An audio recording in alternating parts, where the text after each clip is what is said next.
and welcome to another episode of Frame and Reference. I'm your host, Kenny McMillan, and you're listening to episode 126 with Cristina Dunlap, the DP of American Fiction. Enjoy!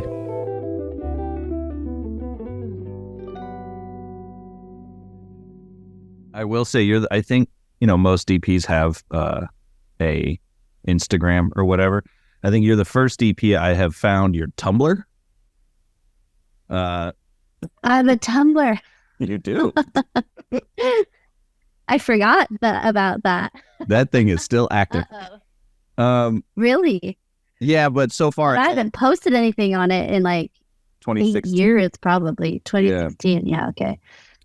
Well, luckily there's no weird furry stuff on it. It's all just film photography. But I did want to know, do you still do film photography? I was actually on the team that I saw was mostly 50D. I was on the team that beta tested the medium format 800T for CineStill. Oh, wow. How is that? It was all right. I mean, I think all the CineStill stuff, I think people mostly just want for the halation, because otherwise it's not like the best film in the world, especially if, it's certainly, I liked it, but I don't, it's lost its allure to me over the years. Yeah, me too. I brought it for the eclipse because I went to Nashville to see the eclipse, and I thought it would be cool in that sort of lighting just to see it change and not have to, but it was, it turned out cool, but it's definitely not your everyday film. But yeah, I still do a lot of film photography. That's kind of what I started doing. And so I always have a camera with me. Which do you, so the big question then is, do you use a modern film DSLR or do you use the old busted ones that everyone fetishizes? Because that's actually what I use. Yeah, I have some old Nikons that I found in my garage when I was 15 that I still use to this day. And then I have a little Minolta point and shoot that you can change the aperture on, that it's this big. It looks like a spy camera. And I bring that on all my sets with me now. So it's just, it's got a built-in flash and you can change the aperture, and it's just fun to have that for behind the scenes or vacations. Or I don't lug all my big cameras around as much as I used to. Because I found I just wasn't taking as many photos because I'm like, oh, do I want to bring it with me? It weighs 9 pounds. I have to carry it the whole day, and is it going to get stolen? So I wish I should get back into the practice of that because I do love it. My first film camera was a RZ67. Oh, nice. So and I would try street photography with it. No fucking chance, dude. It was brutal. But then I got my uncle's F2. And the advantage to getting those old Nikons is you get all that Nikkor glass for free. And then you can get that today. Yeah. That's what I've got, an old F2. And I mean, that lens on it, the 51.2 on there is incredible. I had to get a new, luckily they're word hasn't got out that they're better than the FDs. People can fight me on that. But but on eBay, there's still Japanese sellers who have any of the Nikkor AIS lens for line for $200. So there was a ton of dust in my 50 because it just got beat up. And then I looked up all the various versions of it, and I got a slightly nicer one, pristine. And so now my whole Nikkor kit is complete, and I bust that out for when I need stuff to look ever so slightly fancy in my cinematography. Did you have it rehoused or anything, or you just an adapter with it? Yeah, because it's just like a little shim almost that you put on the back of it. But no, my friend who owns Zero Optic, he was one of the first people who I think he was one of the first people to rehouse the Nikkor. So I'm trying to save up, but especially after the pandemic and the not protests, the strikes, don't have extra money for rehousing. Yeah, I'm with you there. So what made you go from film photography to cinematography? I guess I grew up in Los Angeles, and at 16 I started telling people I was a photographer, and I met a director at Venice Beach and I said I was a film photographer, and he invited me to one of his music video sets to take pictures of the band. I mean, this was, in 2004 maybe, and I showed up and the band was Death Cab for Cutie, which was Casual. a huge deal. And I was like, oh, this is a real job. So I took all these stills of the band and we shot on slide film in high school so that they could critique it in class. And I delivered all of the images on slide film because that was what I had. And the label was not so happy about that, but they ended up, buying some of the photos. And on that set, I saw what a cinematographer was. I don't think I really knew that was a job that existed. And I saw the camera they were using, and they were on the dolly, and they were moving everything around. And it seemed like, still photography on steroids. And I fell in love with it in that moment. It's like, I have to do whatever this job is. Well, and I imagine too in 2004, like nowadays, if you were to shoot slide film for a band, they'd be stoked with all the more screwed up it is, the better. And that, yeah. in 2004, they're like, we asked for photos. Yeah, exactly. That was kind of, I think, I met some different producers on that set that I'm still friends with to this day. And I was coming to set a lot and taking stills for them. And one day they asked me to pick up the director some cigarettes on the way. And I was like, I can't really buy a cigarette. Oh, I'm not old enough. And then it was, they figured out how old I was, and they let me PA on set, and I worked, with them for years through college, doing kind of any position on set they would let me do, and still taking stills and learning, cinematography from behind the scenes. Yeah. Was that pipeline what brought you to like all the way up to, Lizzo and Coldplay and stuff like that? Or did you work your way towards those types of music videos in a different track, I guess, friendship track? I mean, this same director that I worked with, it was maybe a few years into working with them that he got a music video for $5,000, and no one wanted to shoot it because he was spending the entire budget on lighting somebody on fire. It was just a guy shredding guitar in a garage on fire at super high speed. I think it was the Diablo camera back then that we used. And I was like, I'll get all the favors I can and I'll do it for free. And so we filmed this music video on my 5D and the Diablo and spent all the money on special effects. And that was kind of my first big break. And then I put that in a reel and it looked fancy. And I shot a lot of second unit for directors that got to know me through this. I worked for this incredible producer who would, let me shoot behind the scenes while being her production manager. So anytime I could get my hands on a camera, I would. And, sometimes we'd be doing a commercial and she's like, we're not going to make the day. Take my production manager and have her shoot B camera. And so I got experience that way. And I worked as an editor. I worked as an art department coordinator. I worked in any position people would let me do. I ran cables. I did try an AC, but I'm not organized enough. I think it wasn't, I realized it's a very separate job, but I did operate a lot and I seconded.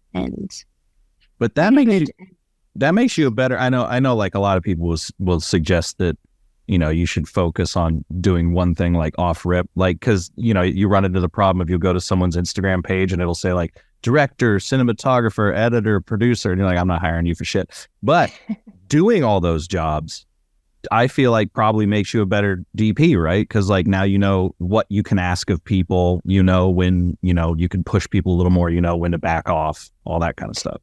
Yeah, absolutely. I think I learned a lot as a production manager about the cost of things and, what's important and what's not. I would see everyone's orders. So I would kind of go through them and I would pay attention to what got used and what didn't. And I would speak to all the gaffers and grips and I would write down the lighting setups. And, I always saw the equipment orders. So I got all the information for free, which was nice. But yeah, editing, I think, had the biggest impact, definitely, in how I shoot. Well, and then nowadays, I mean, I've said this a bunch on this podcast, but coloring now, if you can get a good beat on coloring and even, if you're a DP and you can make your own LUTs and have them be robust, not just whip something. Yeah. I'm sure that's incredibly helpful. Yeah, that's one thing I wish I had more experience in. But, I've been lucky to work with incredible colorists that I trust far more than myself. So I haven't really, I colored my own stills for years. So I had some idea, but I didn't do too much motion coloring. These days, I kind of, whenever I take photos, I wish I could just put them in Resolve, because now my brain only does Node. It doesn't do Lightroom. Yeah. I have to or Capture One. That's a lot of where does, which you're just looking at drop down menus. I don't know where window is. But, that's what I was gonna say. If you haven't heard this podcast before, it goes all over the place. I do not have a set script. But you had mentioned doing everything, very helpful, very good film school, doing everything, but you also went to USC, right? Yes, I went to Santa Monica Community College first for 2 years to save some money. And I also probably would never have gone to USC straight out of high school. But because, I wanted to work in film, I didn't really have ambition. I wanted to do photography. So and Santa Monica is close to Venice, where you get the jobs, apparently. Exactly. So I just went to, community college 2 days a week, and I worked the rest of the time. And then I was able to transfer to USC eventually. And I went there for 2 years and graduated from there. Yeah. I've interviewed a bunch of people who went to USC, obviously, a bunch of people who went to AFI, which was the dark horse I wasn't experienced. All the AFI people end up, might as well be president. It's yeah. Yeah. But what did, because you're, I guess, the perfect person to ask this, because there's always especially younger people who listen to the podcast kind of all seem to have the same question, which is film school versus not film school. But you've got the perfect background where you were just doing it, so to speak, and went to film school. What were kind of the positives and negatives of both? There's so many. I mean, I list all of them.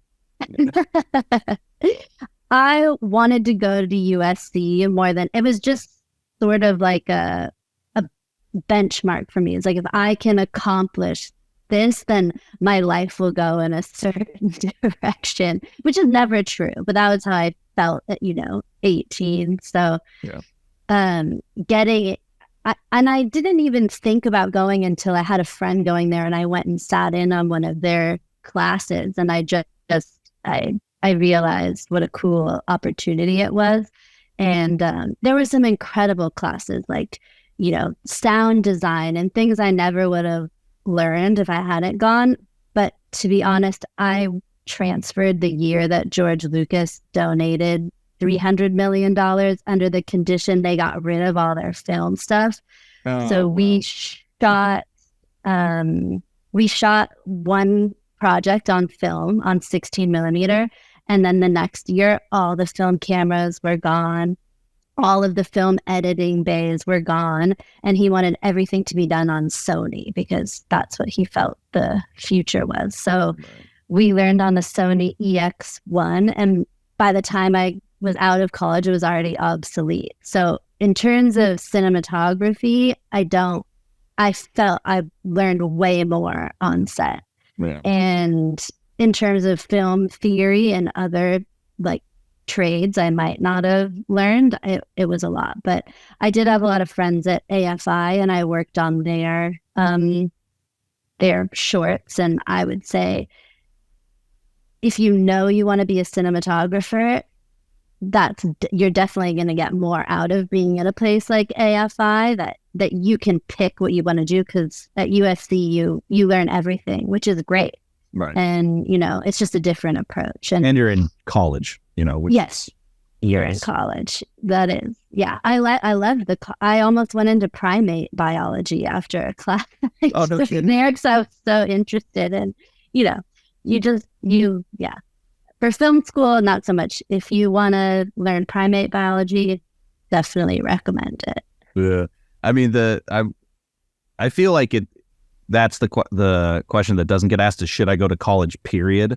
And obviously, like, loans and stuff are a big issue or whatever. So I don't want to minimize that. But if you can afford it and it is reasonable for you, I think going to college, having the college experience is pretty valuable, just turning you into someone who's, especially these days where we all tend to be terminally online, socializes you a little bit. You get to experience. I took a bunch of classes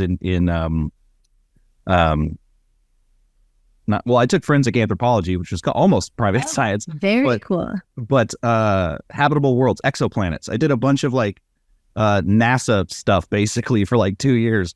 That is so cool. Because ASU had a hookup there, but wow. I'm gonna fix this curtain. Oh yeah, you go for it. But I applied to SC as well, but did not get in because I was a dummy. Don't be a dummy, kids. What was I going to say about the? No, completely I ran out of juice there. Haha, juice. Lizzo. I was so I watched the film last night and thoroughly enjoyed it. All right, whatever. Thank you. Continue there. Luckily, I hounded Amazon for a screener last second because I didn't watch it at the right time. But it was the only, to give you guys a bunch of credit, we went and saw The Holdovers. And so, of course, you go to and The Holdovers was great. And there was 45 minutes of trailers, which I enjoy watching trailers. Not like I don't seek them out, but when you're in the theater, I like it. But they're too many. We're getting too many now. And yours was the only film that me and my girlfriend immediately looked at each other and went, oh, actually, that looks pretty good. Because everything, there was one called like Night Swim, which, no hate on whoever made that, but we were just like, what? Huh? It was like every other film was just like, oh, okay. And then yours came out and we were like, no, actually, let's go watch that. And then, of course, I get to watch it in my own house. Well, I'm glad you got to see it. Yeah. What you'd said, I saw in a different interview you did that it was based off a book. Yeah. Which is funny. It's based off a book called Erasure by Percival Everett. Mm. And you guys all apparently really dug it and ended up, the whole crew you said was basically ended up reading it. Yeah. I mean, I think the script that Cord wrote, anyone who read it was just blown away by it. And they wanted to read the source material. So everyone was asking, oh, I'm going to read the book, or can I read the book? And so it was kind of, something I'd never experienced before, where everyone on the crew goes back and wants to read the source material. And it's like having our own book club. Yeah. Is it a pretty bit, like, how long is it? It's a great question. I don't know, maybe around 300 pages. I just made that up. Book. It's a normal size book. Yeah, okay. I don't know that it's 300 pages. Gotcha. Well, the only reason I ask is because, some people are like daunted by long. Yes. Yeah. The other thing that amazed me though is, and this is kind of what I wanted to get into with the cinematography at all, is you guys only shot it in like less than a month. Yep. Yeah. 26 days. And then we had one pickup day in LA. Sure. So what were you doing? Because the film has this great, because ostensibly it is kind of, I wouldn't call it a rom-com, but it's a familial, somewhat romantic, there's a bit of a love interest in there, but coupled with the side plot of kind of taking down the establishment. But it does have this very even yet very cinematic, and I hate that phrase, I'm sorry, lighting to it that I really thought was pretty legit. And I was wondering how you were moving so quickly and achieving that look. And was that look as simple as it kind of seems, or was it deceptively difficult to make it look kind of unlit almost? It was pretty difficult, to be honest. Especially at the scenes in the beach house. I'm honored that people think that it's mostly natural, but when we were location scouting, we were looking all over for the right house, and everyone fell in love with the house we ended up shooting in, except for me, that had dark wood interiors. Right. And that's every DP's dream, though. Yeah. A huge point of the plot was seeing the ocean through the windows and having that water theme. And so I knew we were going to need to hold them. And I mean, often we were using every light on the truck, blasting through those windows to get an exposure in there. Because I metered out the window and it was, 64 plus, and then inside was a 0.8 most days. So, and then, they were in, I had a joke with the costume designer because, there was a funeral, or I guess I shouldn't give that away. It's the scene in the movie this podcast is going to come out in a month or two. So I think you'll be all right. Okay. We're technically in the break. Okay, perfect. Well, 2 of the actors came to set wearing white button-up shirts, and I said something like, "Oh, great, the white shirt surprise." And then every day he would text me, "No white shirt surprise today." It would send me photos of what they were wearing because we had so many lights blasting into the room. They were just glowing at that point. No one hit you with the tea trick from back in the day? I mean, you didn't want everyone to be yellow. But yeah, exactly. Yeah. The how much light? Because I noticed a lot of pretty, not obvious, but DP brain can see it. Toppy light. Were you just trussing up a bunch of panels, or what was that looking like? And how are you maintaining that kind of nice contrast without it looking too washy? Yeah, we definitely had tools in that way. Part of making our coverage was orchestrating these Steadicam moves with my operator, Xavier Thompson, who's great. And, we had such a big cast, and I didn't want to shoot standard coverage. I really wanted the camera to be moving and flowing through everybody. And I knew that people were going to riff off of each other because it is a satire. So there's definitely comedic moments, but I didn't want to shoot it like a comedy where you're just in a wide and you see everything.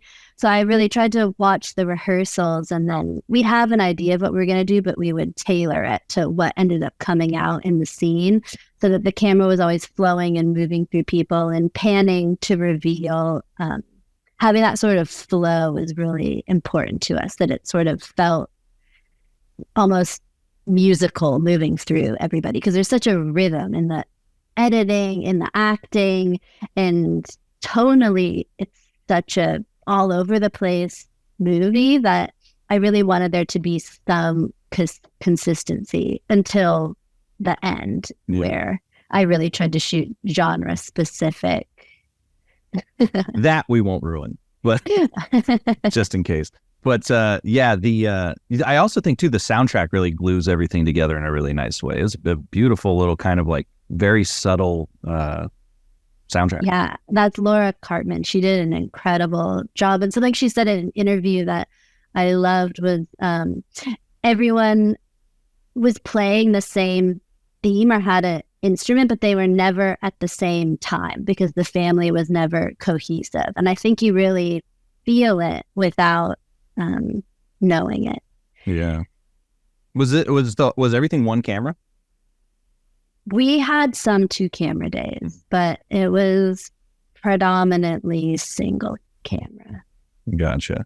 And so what was the key to, I know I kind of half-assed this already, but what was the key to moving quickly? Was everything just kind of pre-lit and stayed there? Or do you have kind of a methodology that allows you to set things up and break things down in a way that's expedient? I mean, my crew was just incredible. They worked really hard. But yes, sorry, I didn't answer your question before. We would, especially in the family home, we had sort of rigged different things into the ceiling, and he would dim them up and down as we moved from room to room. And we really just tried to dial it in with the choreography of the scene. And it was, yeah, so there were a lot of toppy moments in those spaces, and it helped that we were shooting in the 2:3:5 aspect ratio. Right. So that was when we were scouting, I kind of used Artemis and our viewfinder to look at different aspect ratios and take stills, and then Cord, the director, and I would go through and sort of just see what felt right. And so much of the film was, I wanted Monk to feel isolated and very alone, because he's pushing everyone away. Yeah. And he's really, I believe one of the characters calls him unknowable.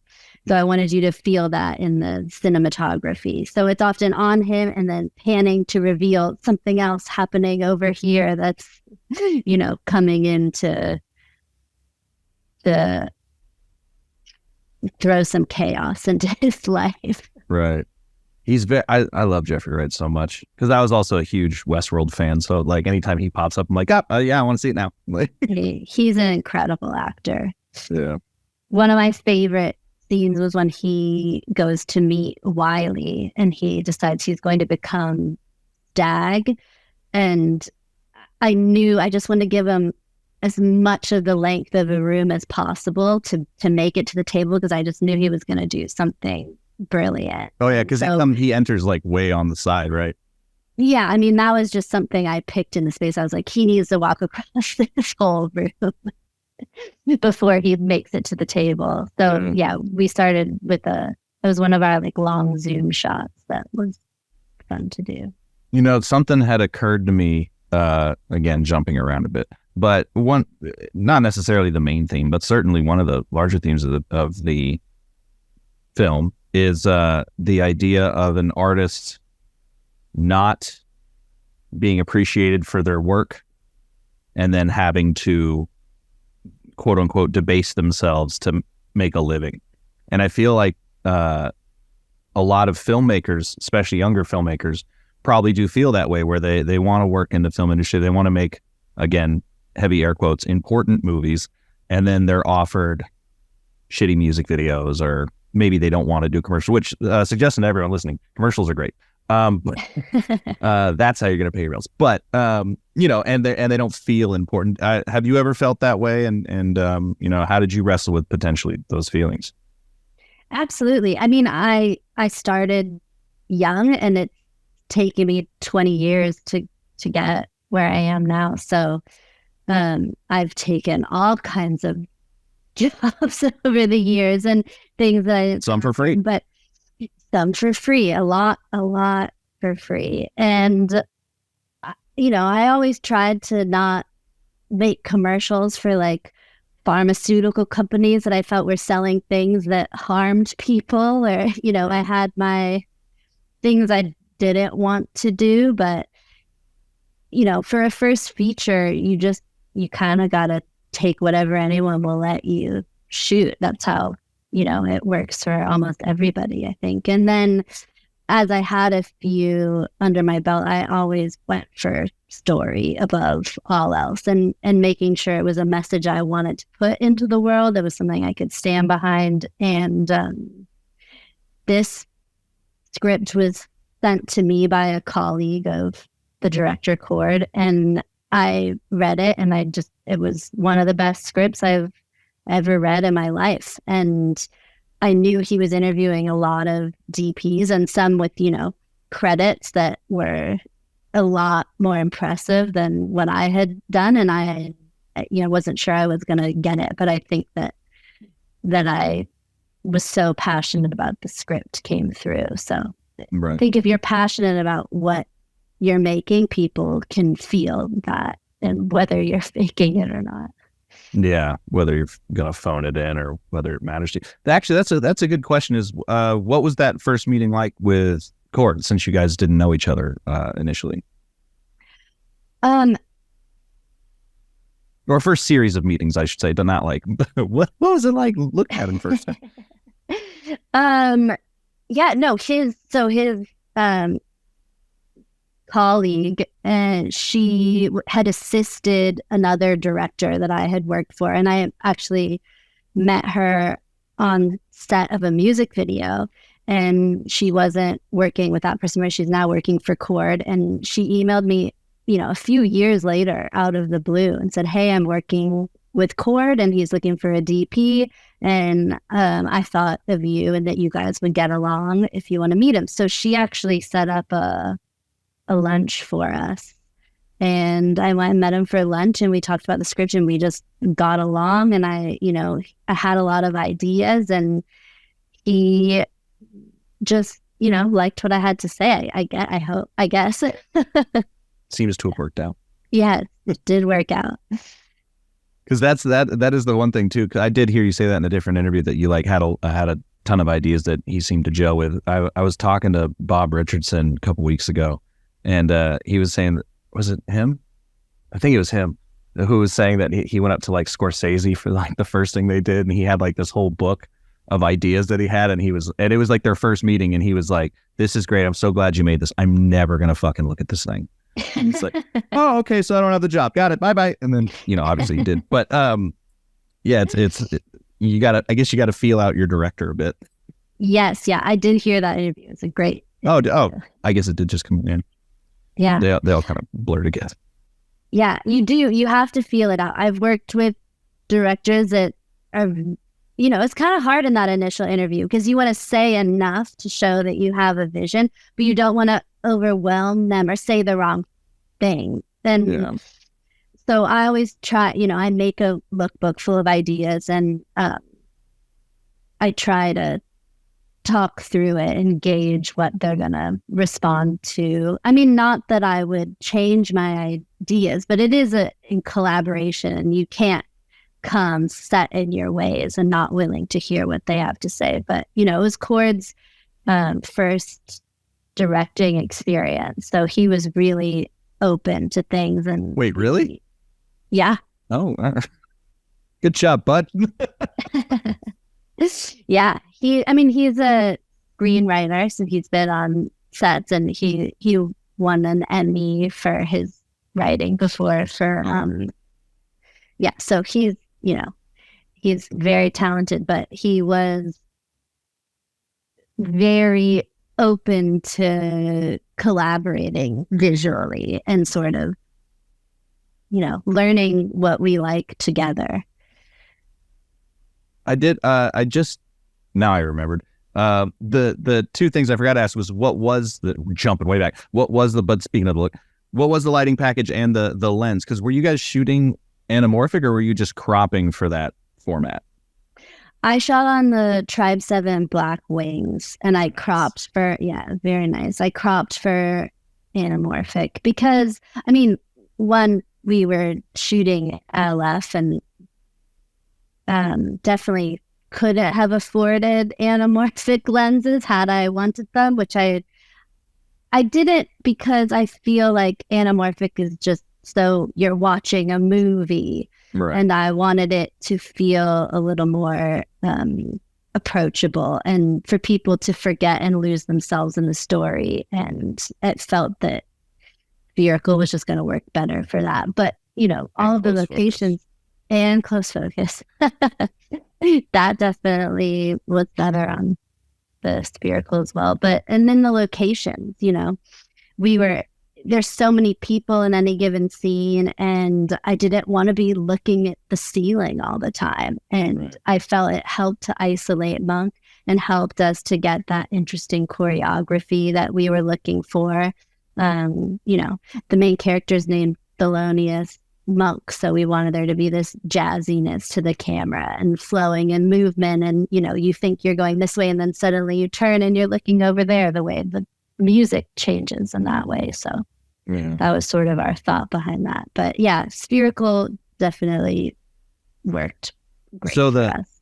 So the 2-3-5 really was more of almost a technical consideration than I guess it does isolate actors because you have to spread them out a little bit more. But was it more technical than artistic, or was it kind of just it all seemed to work?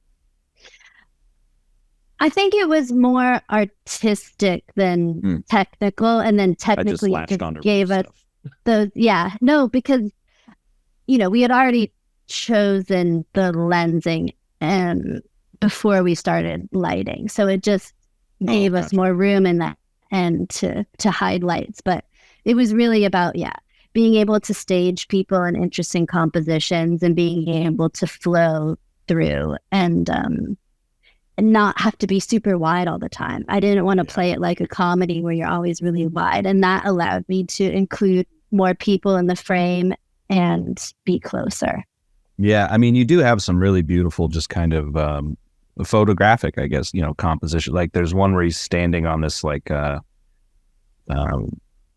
piece of concrete looking over at the ocean. That I just remember going like, damn, that's lined up perfectly. Like it's just very, that part of your brain that scratches good itch. I was like, that's a good one. I like that one.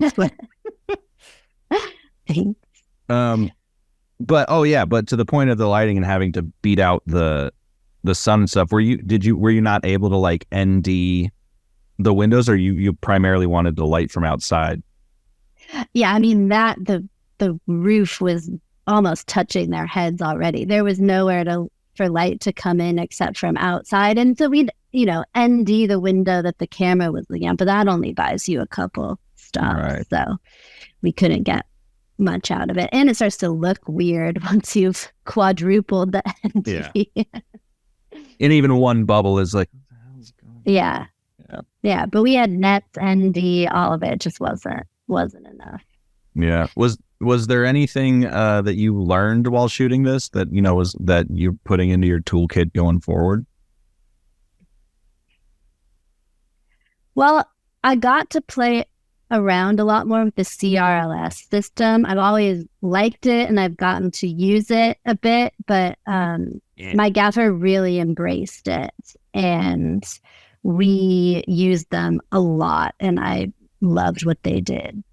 Yeah. Those things are so sick. Yeah. There was a scene with that I was talking about earlier where Monk goes to meet Wiley in the restaurant and we didn't own the street. We couldn't put things in the sidewalk. And it was this huge restaurant. And I really wanted a dramatic light coming through. And so my gaffer rigged up CRLS above the window on, I don't want to say C-stands and make him mad, but it it was something. I think even a combo stand was taking up too much space. It was something, but we rigged them up and bounced light into them. And it was exactly what I wanted. And, with taking up a minimal amount of space. Yeah.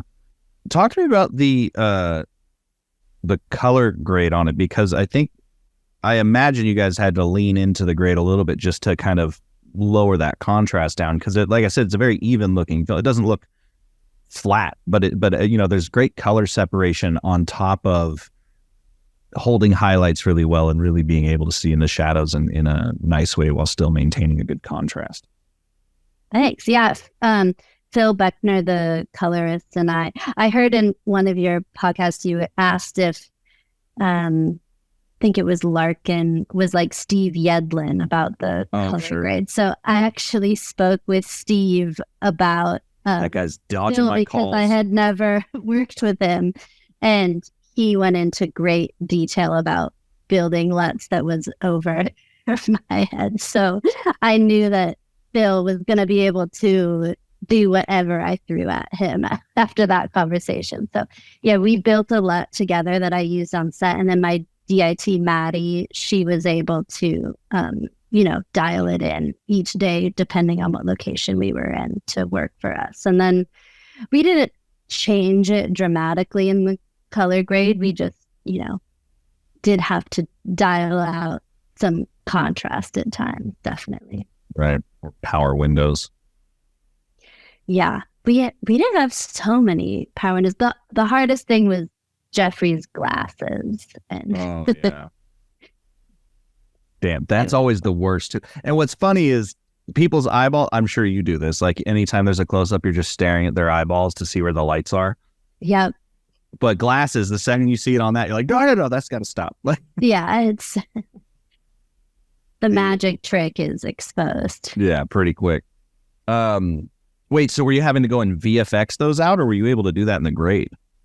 I mean, he did some stuff in the grade just to like reduce highlights, but yeah, there was some VFX in there for sure.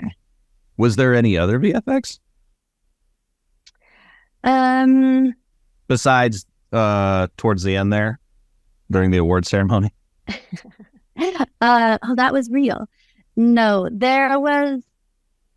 I don't think there were many other VFX, just, certain comps and phones and screens and things like that. But yeah, that was about it. The only reason I ask is that I feel like it's important to highlight, because everyone goes like, oh, I hate movies with VFX in it. I'm like, these days, most movies have VFX. You just don't like Transformers, which is fine. But got to give VFX people their flowers when they deserve them.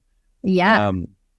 So did you have references for like the way you wanted it to look that you came in that lookbook you made? Or you had references if you had a lookbook. What were they? I mean, our references were all over the place. Cord brought me a GIF that is like a basketball player. Yeah, David Robinson. Oh, I mean, it's like I don't know that it's famous, but it was like a GIF on Twitter that made it around many years ago. And he's sitting in the audience and he's watching and the cameraman is getting his direction. It's this totally squared up shot on him. And just this white woman stands up, perfectly blocks him. And they're wearing the same color shirt. And he said, I feel like this is a metaphor for our film. Right. And that was one of the first things he showed me. So I had that in the back of my mind, and we ended up recreating that GIF in the film in a scene that felt really appropriate. The one with Issa. Yes, yeah. Because Monk's hearing her book, and it's sort of everything he's up against, and he is appalled, and then this white woman stands up and blocks him, and massive applause. Yeah, the other one that the joke that I don't know why this one stuck with me the most was when they're doing their little voting thing, and she walks away from the whiteboard and goes like, I think it's just important, because you did a great job framing this up. I think it's just important that we listen to Black voices. And there's the three of them on one side of the table and the two of them on the other. And it's just that nice wide. And I was like, yeah, that's good. That's good stuff. Thank you. That was a good visual gag, I suppose. But aside from the GIF, I mean, it was all over the place. There were so many films that we referenced, and especially in the end when we went to different genres, there's a shot at the end of Silver Linings Playbook that inspired me for that one of the scenes at the end of the film. And there was definitely some movies that were spherical with an anamorphic crop that inspired me. And any of Fincher's stuff. Yeah, and I love the skin tones in The Last Black Man in San Francisco. That was something I looked at a lot. It was, our film definitely has some surreal elements to it, and I felt that was a pretty grounded film with surreal elements. So while I didn't take anything from it too literally, it was sort of an inspiration in different ways. I literally have just even one in my notes, one line that just says skin tones. And then I kept repeating it. There's something magnetic about the skin tones in this film that, like, I don't know what it is. It's like the fact that all the highlights, the whites, like t-shirts and stuff, are clean. The shadows are clean, and then the skin tones are like not overly saturated, but they're dense. Like all the colors are dense, but everything's very clean. And I was just, it's hard to look away from. Thank you. There's oh my gosh, this is so bad. Of course the name is escaping but there's a photographer that my friend Moses Sumney introduced me to when we did one of his music videos, and the skin tones in her photography, it's so beautiful. And that was something that I referenced. I need to Do you edit this? Yeah, I mean, no, but yeah, for this type of stuff, yeah. I'll cut out gaps or people Googling stuff. Yeah. I have her book somewhere and I'm like, where did I put it? Because I want to be able to say her name because she's so incredible. I'll find it. This is actually the first time I'm ever going to intelligently write down when there should be a cut. Well, thank you. Sorry. There's only 2 other times have I put out a podcast where someone went, "Hey man, you said you were going to cut that." And I went, "You're so right," because I don't re-listen to it. I just like chop it up and send it unless I remember, or if it's at the end. Usually I'll try to keep all the cutty stuff at like when we're signing off. I'll sign off and then I'll be like, "Also, tell me that story you didn't want to tell anyone." Oh. Okay. Oh, did you find it? Oh no, I'm gonna look. It's right over here. Is that okay? Yeah. Go for it.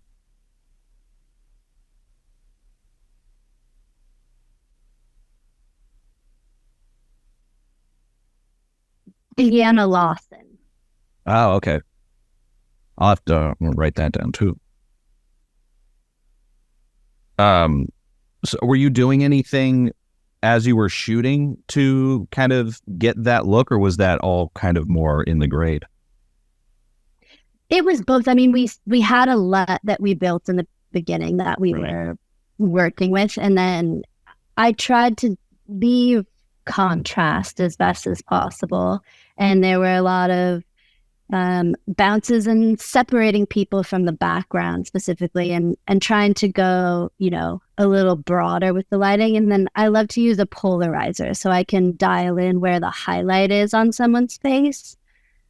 Maybe that was what it was, because it doesn't look unnatural, but it like I said, it was hard to look away. My brain couldn't figure it out, being, I freelance color a little bit, but so maybe was the polarizer on quite a bit? Yeah, I always use it. Wow. Okay. Damn, I'm going to have to start playing with that myself then.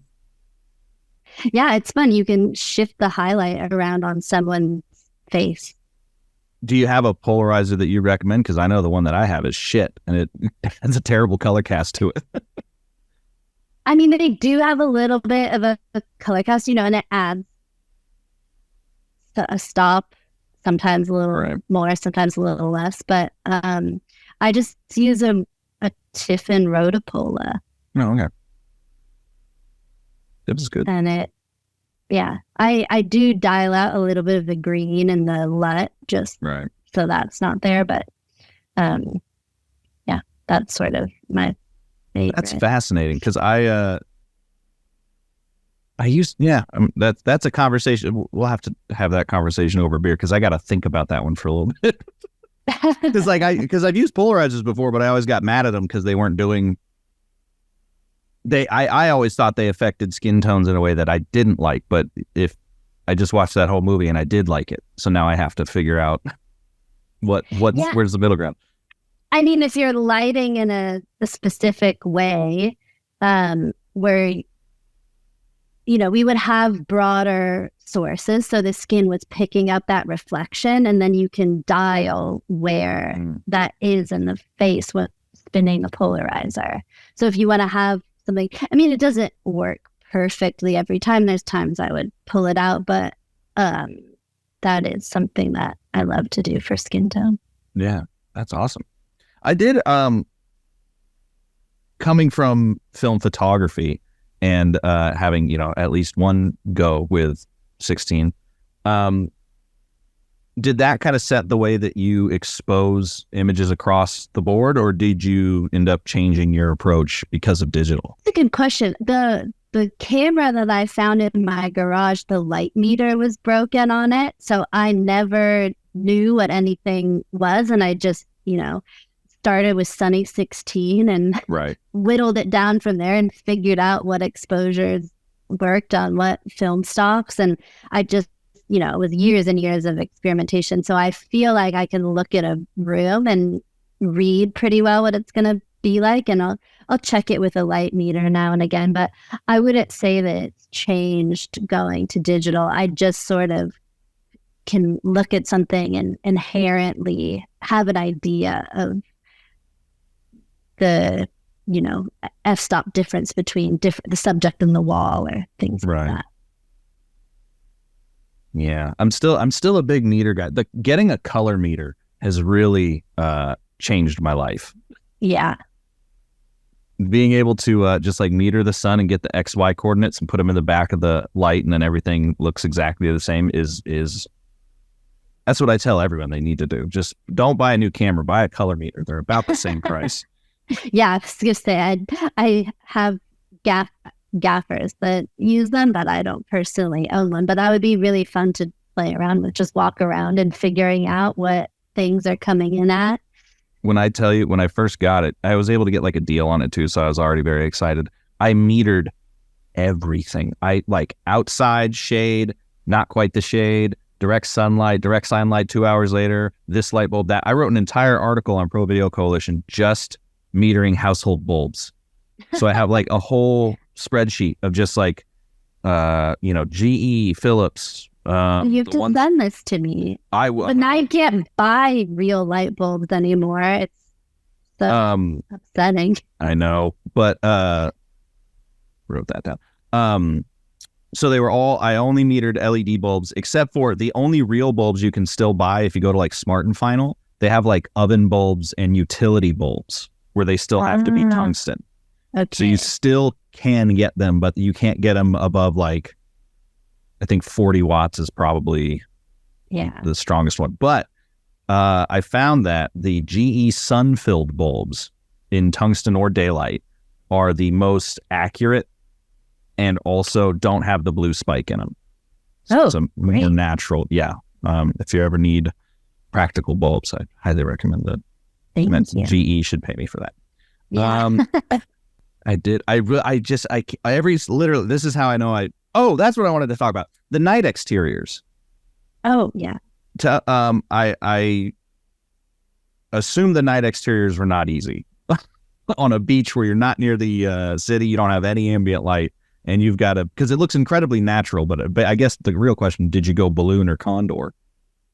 We went condor. There was a helium shortage. I'm sure it didn't get any better, but to light the Harvard Club where we shot that end scene, all of the walls are plaster at the top. It's all a facade, so you can't rig anything to it. We couldn't do any crossbar. There was just, the only option was helium balloon, and it was like everyone was just on the edge of their seat. Like, are we gonna find this helium? We were thinking of going to Party City and like, how many tanks will they sell us? I mean, we were desperately trying to find helium, so that was out of the question for the beach. We went with condor, and there was very high winds that night, and yeah, I imagine we weren't sure if we were going to be able to fly it or have to pull it down. I mean, we were sitting there with the wind meter just watching, but we pulled it off.